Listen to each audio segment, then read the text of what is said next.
Hello and welcome to a brand new series, Mirror Dialogues with me, Vinay Tiwari, in association with Exchange for Media. It's a series where we intend speaking to some of the top industry captains, leaders, people who know a thing or two about the subject and the expertise that they come with. And I'm absolutely delighted to have with me Anand Roy, Managing Director of Star Health and Allied Company, insurance company. No one better than him to start the series off, simply because we've just had a year which possibly brought the focus back on the health industry as well as the insurance industry like never before. And possibly for a good cause, because we've never seen something like this before.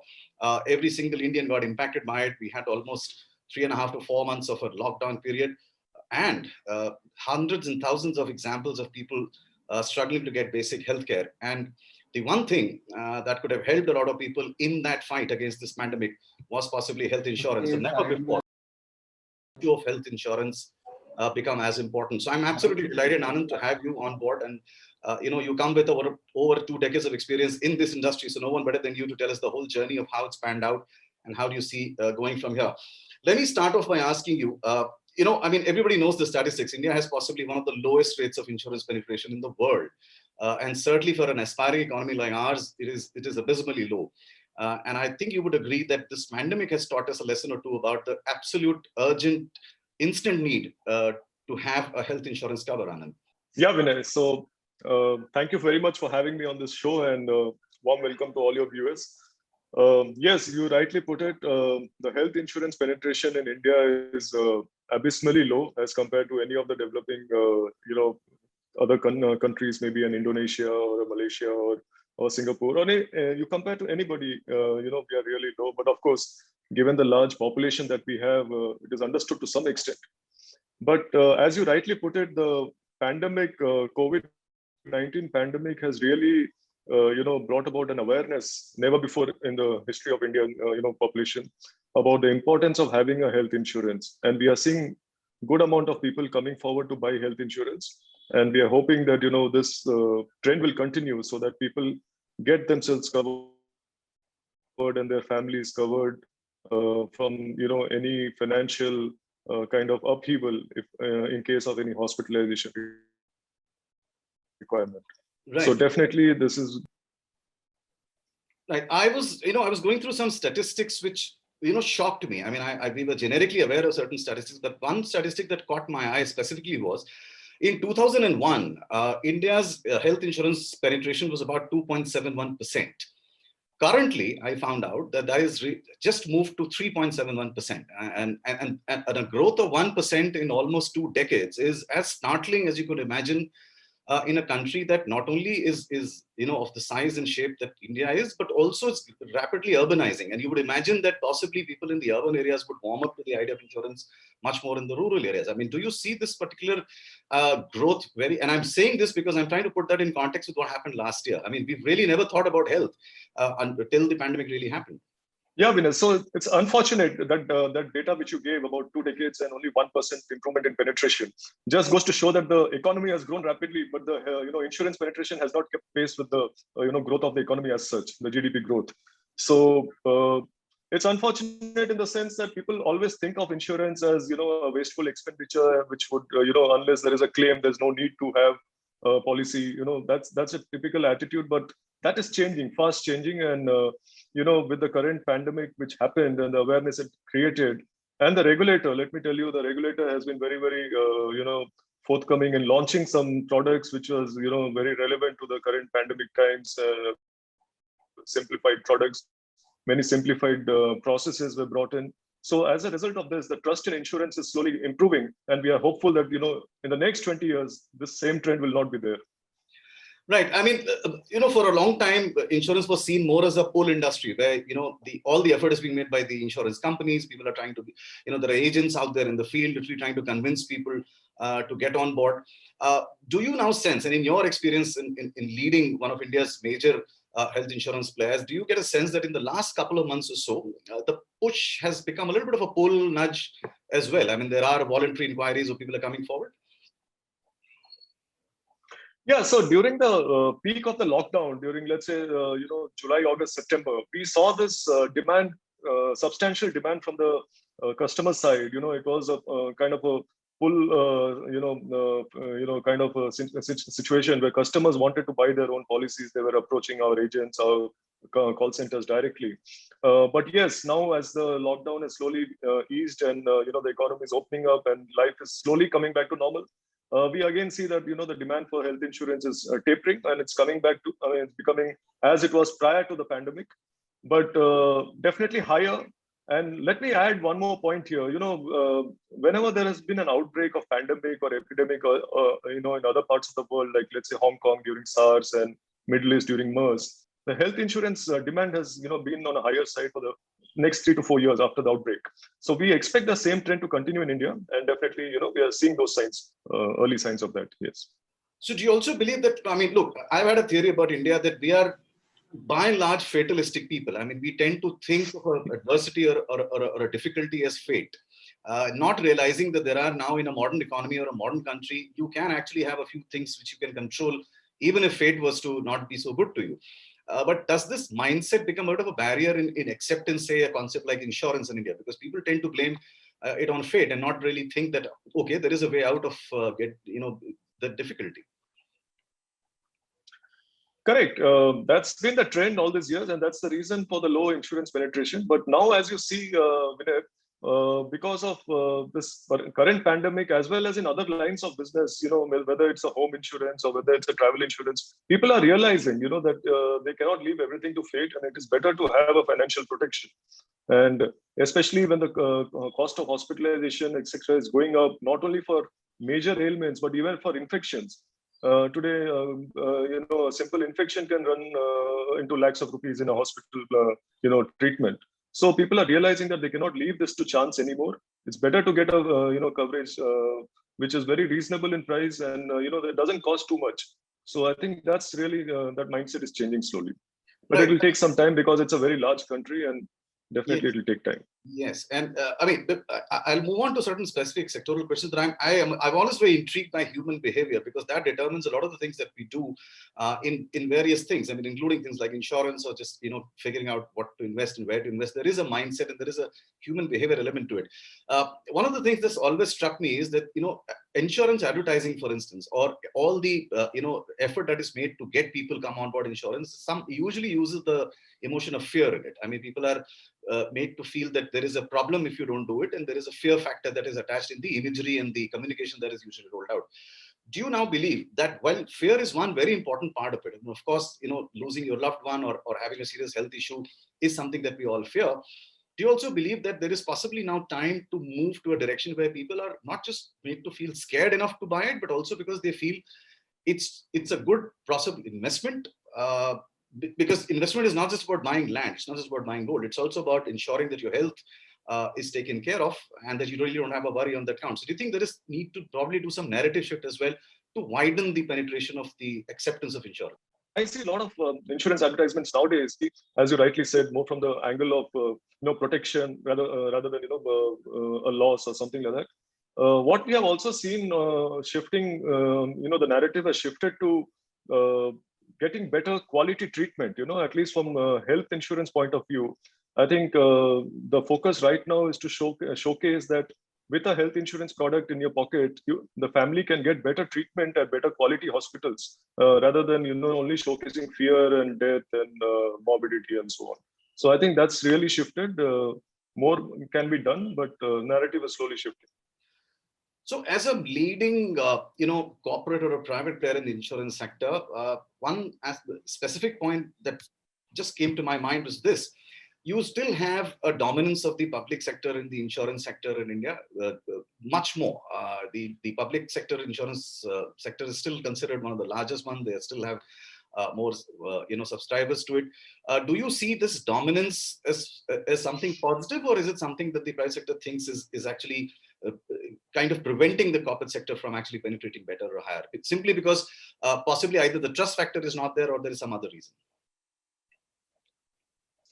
No, definitely we don't see this as anything negative. The public sector companies have been around for a long time. They have done really good service over the years. But yes, in terms of product innovation, in terms of customer service, the private sector companies, after the insurance sector opened up in 2000, I think the private sector companies also have done a great job in innovation of product in terms of, digitalization of the industry, and also moving towards, better customer service. You are right in pointing out the trust factor was missing between insurance and customers. People used to think that whether a claim would be honored or not, those kind of doubts have been cleared today. Whether it's a public sector or a private sector company, the customers are assured that a genuine claim will definitely be honored. So those kind of fears, have been allayed by the private sector companies coming in, and especially the health insurance companies, the standalone health insurance companies which came in after 2006, have really expanded the market substantially. And when I see the penetration of health insurance is so low in India, there is ample opportunity for all kinds of companies to come and grow, so, and cater to different segments of the society. So we think that it is complementary. Definitely, it is not negative or any such thing. So two questions come out of what you just said, and two very important questions actually come out of it. One is, of course, you mentioned the aspect of whether a policy will be honored or not. And one of the things, and what I'm about to say is largely anecdotal. I really don't have any data to substantiate it. But from all anecdotal evidence, when we go to hospitals to visit our friends or family or somebody else, one thing that we've noticed is that hospitals tend to have a slightly different approach, and especially private hospitals. I'm talking about private hospitals right now. When they find out whether you have insurance or not, even in the pricing, if they know that you have group insurance or you have company insurance, there seems to be a slightly differentiated pricing that they put, as opposed to somebody who walks in with a personal insurance plan. The question that I have was, for insurance companies, a regular constant dialogue with private hospitals, because now private hospitals are a very important, possibly a more important aspect of Indian healthcare. Is that already happening, or is it something that needs to be stepped up? Because trust is not just an issue of the insurance company. It's also about how the hospital is dealing with the patient when somebody lands up at their doorstep. Absolutely, and very interesting and important question, because see, end of the day, insurance companies are selling a piece of paper, and the truth is, at the time of a hospitalization, as far as health insurance is concerned, when somebody's near and dear one is in a hospital and they need the service, and the hospitals, and then the service is outsourced to a hospital, which on which. So there is a lot of relationship building happening, and today I can tell you with a lot of confidence that most of the hospitals really are insurance payments used to contribute 5% of their billing, but today now it is going up to 50-60% in some of the hospitals. So they are understanding that insurance is here to stay, and they are also negotiating with the insurance companies, and insurance companies are also working out proper understanding with the hospitals to give a seamless customer experience. End of the day, the common customer should get the best experience. As far as overpricing and higher billing is concerned, whenever there is an insurance policy or if there is a cash payment, there is a differentiated billing.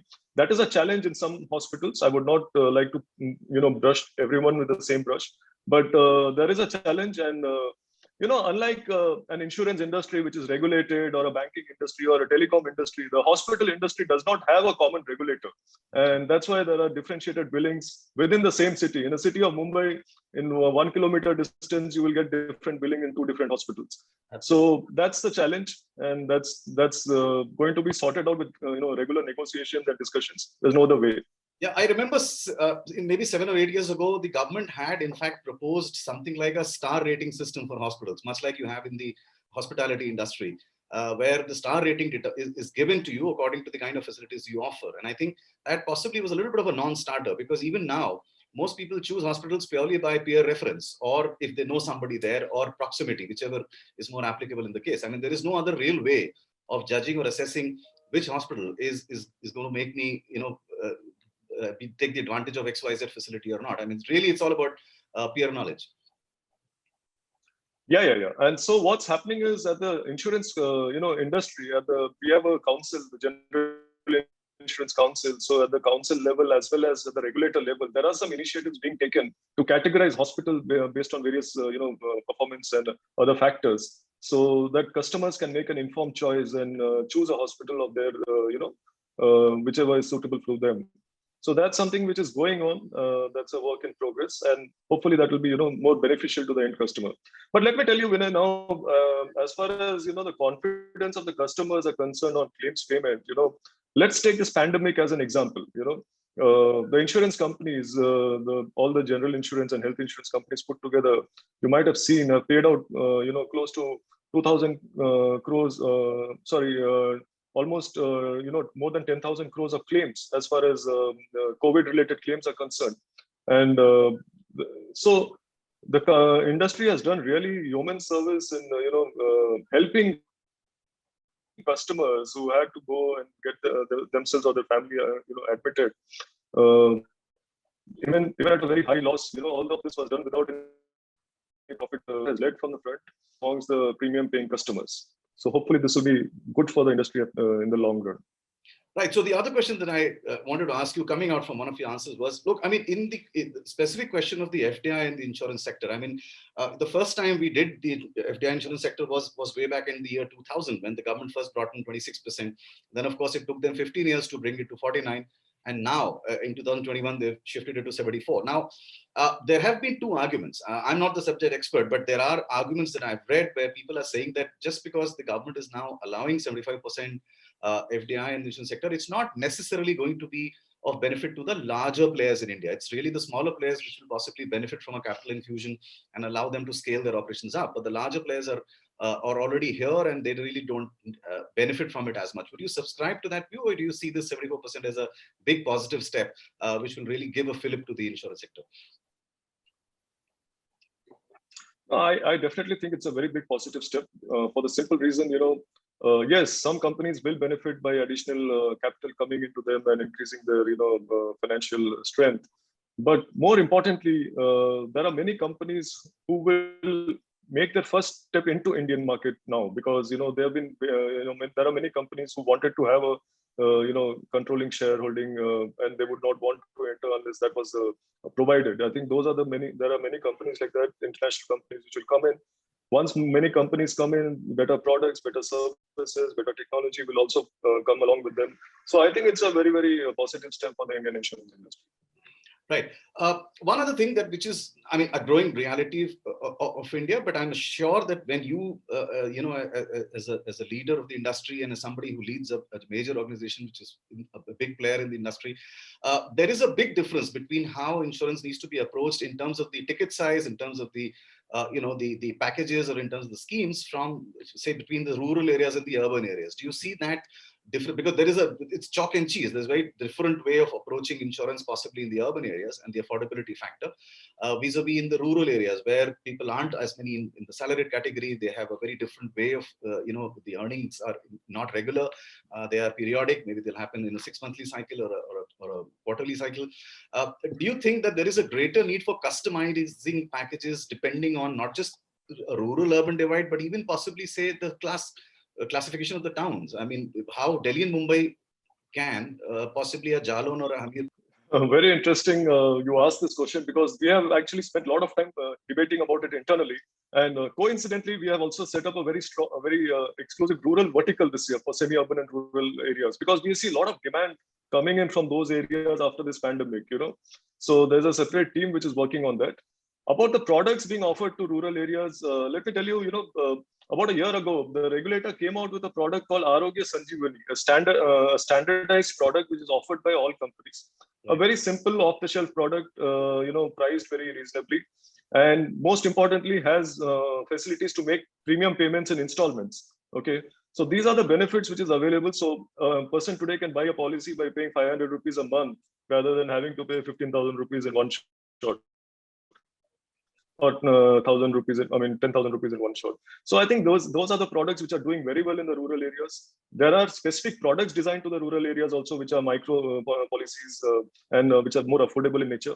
I think the rural markets are very, very, waking up to the needs of insurance and health insurance in particular. I think there's a lot of scope and opportunity there for us. Yes. So that actually piques my, imagination a little bit. Is there also a move? I'm sure it's already happening, because you already mentioned about how your organization is looking at the rural sector way more carefully, possibly. India has a typical advantage also in terms of large professional groupings. For instance, just to give you an example, for instance, truck drivers, right? Now, it's a very large community in India, and they're fairly interconnected in the sense that, all truckers talk to each other, they know each other. There's a lot of word of mouth stuff that happens in, say, the transport industry. Similarly, you have a lot of other service industries. I mean, in Bombay, where I stay, for instance, the MSME workers per se, they are all interconnected. I mean, if I take an Uber, for instance, in Delhi or Bombay, all drivers talk to all drivers. All through the journey, they'll be in touch. They're discussing personal problems. So there is a lot of interconnectivity. Do you think maybe there is even possibly now a time to look at professional segments per se? I mean, traditionally, we would look only at the salaried class maybe. But in the service industry too, there is a large segment that has a lot of peer review or a peer advisorial kind of interactivity going on. I mean, truckers, for instance, as I keep saying, are vulnerable in terms of their health and possibly can do a lot more in terms of getting insured in various things, including health. Yeah. So there are a lot of unions and there are a lot of associations these days who approach insurance companies to buy policies for their community. So I think there are already such things are in vogue. For example, out of top of the mind, I can tell you that we have insured a lot of such communities, especially truck manufacturing, truck body manufacturing communities, truck driver communities. Also car drivers, also the delivery boys. Today on the motorbikes, many of them are running around whole day. So there are insurance plans designed specifically for those communities, and the organizations as well as associates for these communities. So definitely, it's already in vogue. So, I mean, now that we're in 2021 and, obviously the budget has happened, most people have looked at it very positively. The only possible worry that possibly I have is that if people are not careful enough and the pandemic returns in some form or the other, even if it's a partial lockdown, the lack of mobility does have a cascading effect on the economy going down. Except for that, do you see the next year in that sense possibly as the great big turnaround year for the insurance sector as well? And of course, linked to the economy, because obviously once the economy goes up, the ability of people to spend on insurance also rises alongside.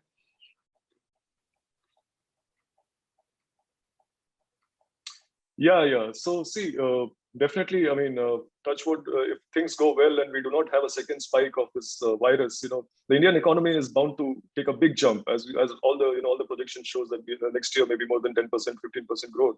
So I think the fate of the general insurance industry especially is linked to the economic growth. Okay, the economic activities grow, the insurance industry grows along with that. So I think that's something definitely which will happen, and the future looks very bright for the Indian economy as such, and the insurance industry also in particular. As far as the protection policies are concerned, whether it is life insurance, health insurance, or accident insurance, I think these are going to be booming for the next many years to come, irrespective of the economic growth. Or it's not having any linkage anymore because of the awareness that has been created. I think these products are going to be having very high demand for the next many years to come.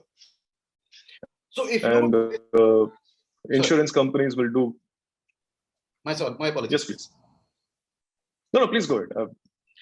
No, my point is, if you were to see, I mean, we've spoken a lot of things that are looking positive and good, and of course, the pandemic has kind of pushed people into doing that quicker. But surely, for an industry that has a long, huge headroom to grow, do you see, and if you were to list out the top 3 challenges that you face, and you would possibly even expect the government to ease off those challenges, what would those challenges be? From the angle of my company, my business, that is health insurance, majorly, maybe I can touch upon a few other things. In health insurance, the biggest challenge is the rising cost of hospitalization, the medical inflation. The medical inflation is typically at least 2 times, the regular inflation, okay, or a nominal inflation. So the medical inflation results in, higher cost of hospitalizations, as a result of which insurance companies have to raise their prices. So unless some amount of, regulation is brought in there, there will be a challenge for the insurance industry to grow. That's one of the points. Second point is, the amount of fraud is quite substantial in the insurance industry, and that's something the companies have to fend for themselves. That's not blaming anybody else, but heavy investments are required in digitalization, in technology, so as to detect fraud at the source and then put an end to it. I think these are the 2 challenges that we face as an industry. Of course, as I told you, the general insurance industry, the property insurance, the other lines of businesses are linked to the economic revival and economic growth. So that has some bearing on the growth of the industry itself. So very interesting that you pointed out the health inflation, so to speak, because that's a very, very important issue. And I think that's an issue that possibly every family ends up discussing. I mean, you and I both know that India's out-of-pocket expenses on health is possibly the highest in the world. I mean, between 60 and 70%. And that obviously is a huge, huge factor.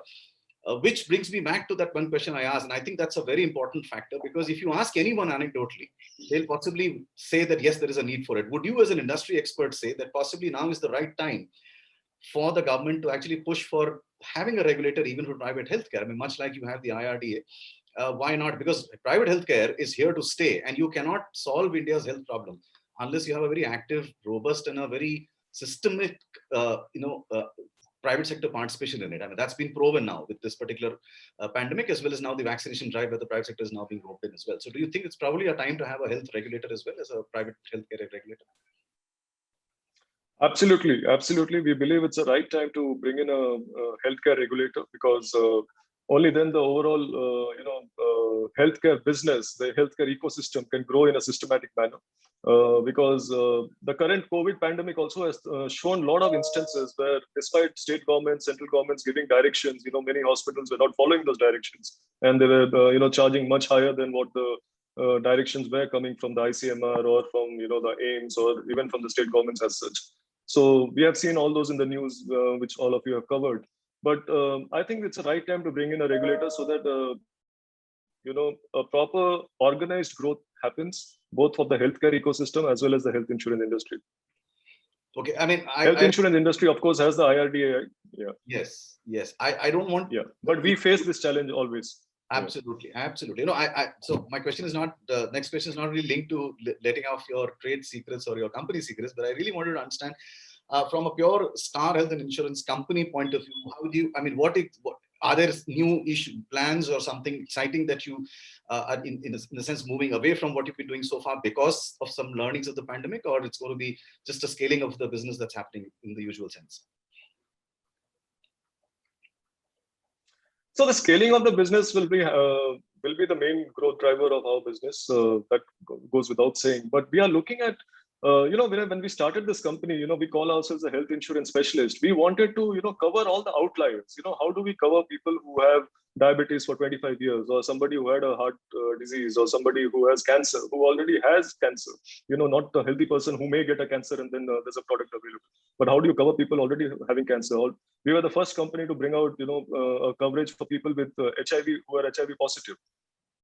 Now, during the lockdown time, the mental illness came to the forefront, because of an actor's death. And that became, again, a talking point.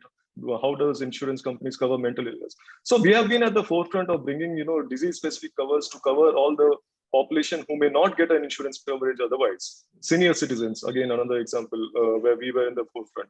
So the company is looking at how do we bring about products that can reach out to the wider population.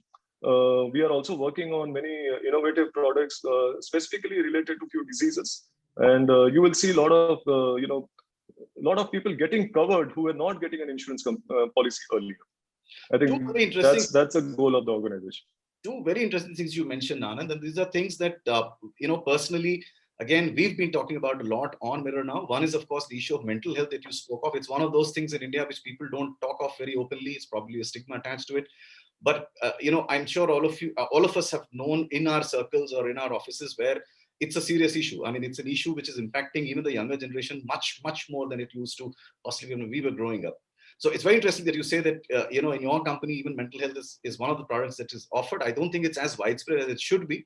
It is required. I mean, people don't go for consultations regularly. Maybe if there is some kind of a financial cover available, they might even have, or even companies might be more open to actually allowing that kind of insurance cover for their employees. The other thing that you mentioned, which I found very important, was the issue of cancer, because that's again something. I don't think there is any urban Indian, possibly even rural Indian, who doesn't know somebody who doesn't have it.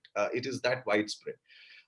And I think that's something that is really crippling families across. I mean, every family has had somebody who suffers from it. So I find that very interesting. I think it's possibly the two most important, apart from, of course, the other lifestyle diseases that have come in. And I'm sure that must be lifestyle diseases must be one very important part of what Star Health does.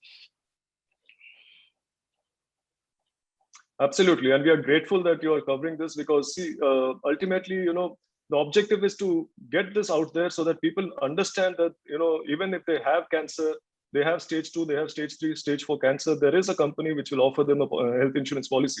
Because if somebody has cancer, does not mean that they will not get a dengue fever, and there is no insurance policy for them. And that's unfortunate. But we have brought about a product, and we are very proud about that. We were the first to bring many of these kind of policies, and we will keep on innovating so as to cover the larger population, and not only not only go after healthy life, so-called, which anyway is available for all the companies to go after. So what do you see as the big, as a pure health industry professional, even though you may be on the other side of the divide where, the doctors have, of course, one way of looking at the health industry. As an insurer and as somebody who's actually helping people cope with the problem of disease, are there in your pecking order the top three concerns you have in terms of these are the real big worries that India is heading into? Of course, cancer is one we discussed. Are there others, a couple of other things, diseases that you think are really going to be the big problems for India in the next 4 to 5 years? So, see, we all all of us read reports about how India is the diabetes capital and the cardiac capital of the world, given the population and the lifestyle that we have, that's bound to be there.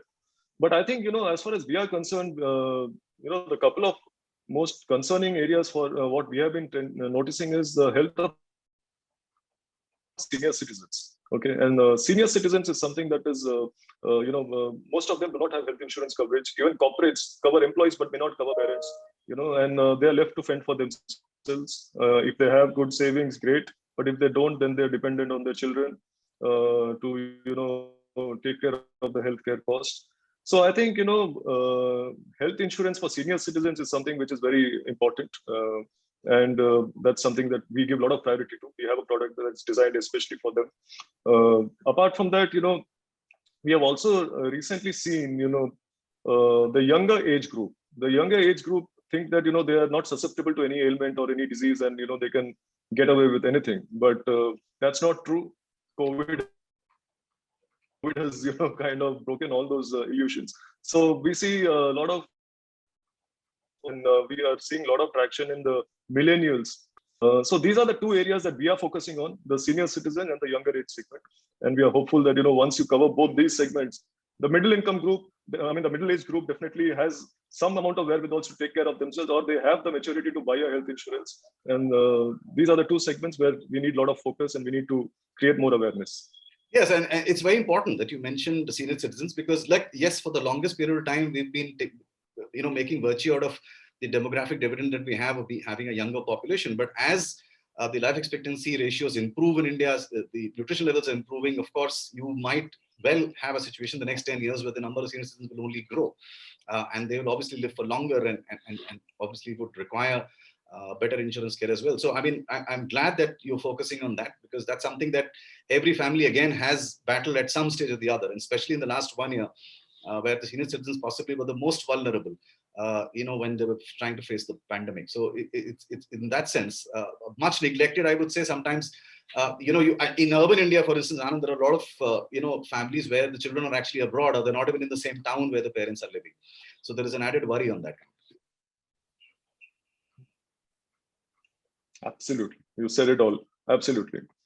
So one of the things that we did, Vinay, just to add to this, is we created a very fantastic telehealth facility. Just before the lockdown, we had set that up, where we were able to reach out, to customers over the phone, guide them, handhold them. And this really helped, especially the senior citizens, because a lot of them wanted some kind of advice on COVID or on, home isolation and so on and so forth. We were able to help them a lot. And that's something that we have done.